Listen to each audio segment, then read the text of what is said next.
નમસ્કાર મિત્રો તમે જાણો છો કે ગુજરાતી સોંગના એક્ટર એવા સેજલ પંચાલનું દુઃખદ અવસાન થયું છે અને આને લઈ ઘણા લોકો એવી કમેન્ટ કરે છે કે જો સેજલ પંચાલને દગો કરવામાં આવ્યો છે, સેજલ પંચાલને એમના મિત્રોએ દગો કર્યો છે, તો એવા લોકોની આપણે આ વિડીયોની અંદર બધી જ તકલીફો દૂર કરવાના છીએ અને ક્લિયર કરી દેવાના છીએ કે સેજલ પંચાલને શા માટે એમને આ મોતને વાલું કરવું પડ્યું, અવસાન થયું છે અને ન્યારા એમની દીકરી છે એમને પણ છોડવી પડી, એમના પતિને પણ દુઃખ આપવું પડ્યું અને દુનિયા પણ છોડવી પડી।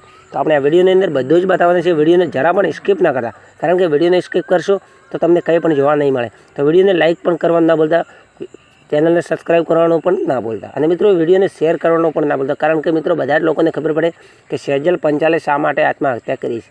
તો મિત્રો જે કે સેજલ પંચાલે 24 તારીખે આત્મહત્યા કરી હતી, એ જ પહેલાં સાંજે એમને સ્ટોરી લગાવી હતી અને સ્ટોરીમાં એવું લખ્યું હતું કે આ જીવન જીવવાનો મને કોઈ પણ રસ નથી, ભગવાન કરે મને ક્યારેય પણ છોકરીનો અવતાર ના મળે, મને છોકરાનો અવતાર મળે, એને લઈ આવું બધું બોલી અને સ્ટોરી લગાવી દીધી હતી। એના પછી સવારમાં એમનું અવસાન થઈ ગયું। તો મિત્રો આ હતા ન્યૂઝ સમાચાર। આવા જ ન્યૂઝ સમાચાર માટે ચેનલમાં બન્યા રહેજો, આપણે વિડીયો પણ લઈને આવવાના છીએ।